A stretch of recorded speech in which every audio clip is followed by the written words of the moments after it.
नमस्कार मित्रांनो. नुकतंच गणपतीमध्ये फुलं आणि हाराचे दर बघितले आणि आपोआपच तोंडात बोटं गेली.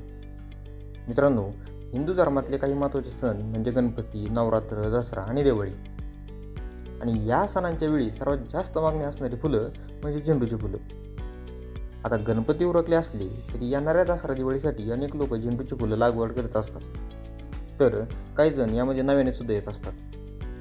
आजच्या भागामध्ये आपण दसरा दिवाळीसाठी नेमकं झेंडू कधी लावावा, त्याचा शेंडा खोडावा का, त्याला कोणकोणती औषधं द्यावीत आणि विक्रीचं व्यवस्थापन कसं करावं या सर्व बाबी जाणून घेणार आहोत.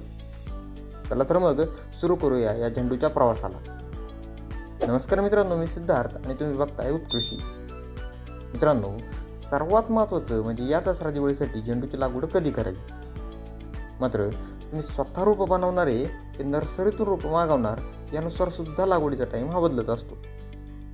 स्वतः बियाणं खरेदी करून लावायचं म्हटलं तर दसऱ्यापासून 90 दिवस आधी आणि रोपं लावायची म्हटलं तर साधारणपणे 45 ते 50 दिवस आधी लागवड केली जावी. यावर्षीचा दसरा हा 12 ऑक्टोबरला येते. त्यानुसार आज आपली रोपं लावून 10 ते 15 दिवस झालेले असले पाहिजेत. आता आपली रोप लावणी उरकली असली तरी इथे एक मुद्दा नमूद करावासा वाटतो आणि तो म्हणजे घरी रोपं तयार केली तरी सुद्धा 21 दिवसाच्या आतच त्याची पुनर्लागवड केली पाहिजे. 21 दिवसापेक्षा उशिरा जरी पुनर्लागवड कोणत्याही परिस्थितीत करू नये, नाहीतर ऐन दसऱ्यात तुम्हाला फुलं मिळणारच नाही. लागवड करताना 2 ओळीतलं अंतर हे पावसाळी पिकासाठी 4.5 ते 5 फूट असलं पाहिजे, कारण पावसाळ्यात झेंडूची वाढ ही मोठ्या प्रमाणावर होत असते.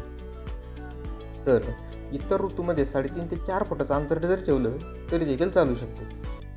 तसंच 2 झाडामधलं अंतर हे 1.25 फूट असायला पाहिजे.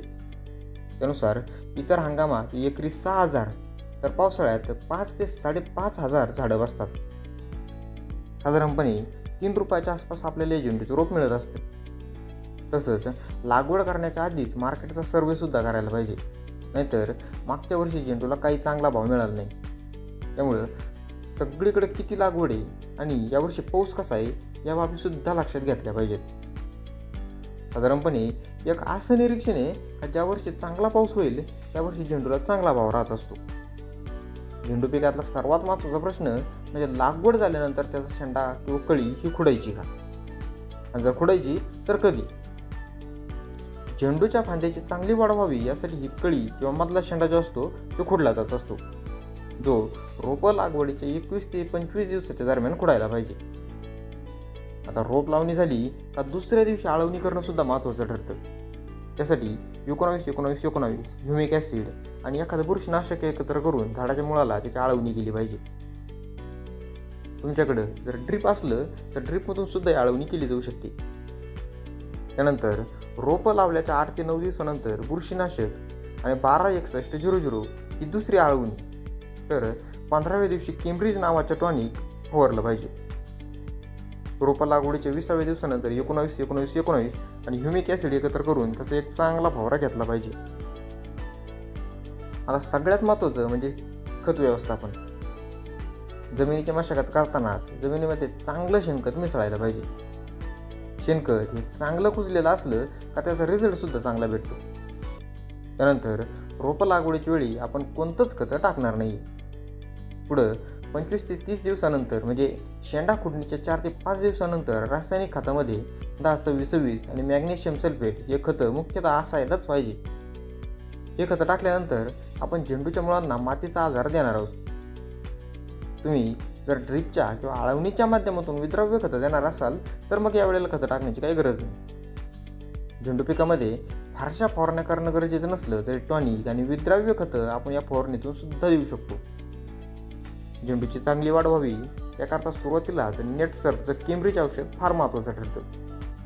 तसंच झेंडूला फुलं लागल्यानंतर कॅल्शियम, बोरॉन, 0050 यासारख्या फवारणीतून आपण फुलाचा आकार वाढवू शकतो. या झेंडू पिकामध्ये सुरुवातीच्या अवस्थेत लीफ मायनर म्हणजे आपली नागाळी दिसून येत असते, तर फुलं लागण्याच्या अवस्थेमध्ये फुलातील आळीसुद्धा दिसते. या आळीच्या नियंत्रणासाठी आपण सायपरमिथ्रिन, क्लोरोपायरिफॉस यासारखे औषध सुद्धा वापरू शकतो.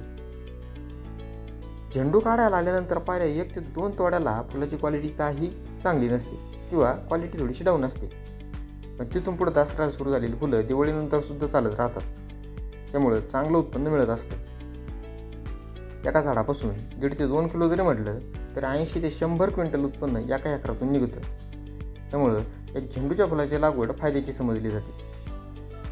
जर थोड्या प्रमाणावर झेंडू असला तर दसरा दिवाळीला हात विक्रीनं आणि इतर वेळेला मार्केटला जरी विकलं तरी चांगला पैसा होतो. फक्त भाव चांगला राहिला पाहिजे. मित्रांनो, हा व्हिडिओ तुम्हाला कसा वाटला ते आम्हाला कमेंटमध्ये नेहमीप्रमाणे कळवतानाच चॅनलला सबस्क्राईब आणि व्हिडिओला लाईक सुद्धा करायला विसरू नका. आणि चॅनलची घंटीसुद्धा दाबा, म्हणजे नवीन व्हिडिओच्या नोटिफिकेशन तुम्हाला लवकरात लवकर मिळत राहतील. धन्यवाद.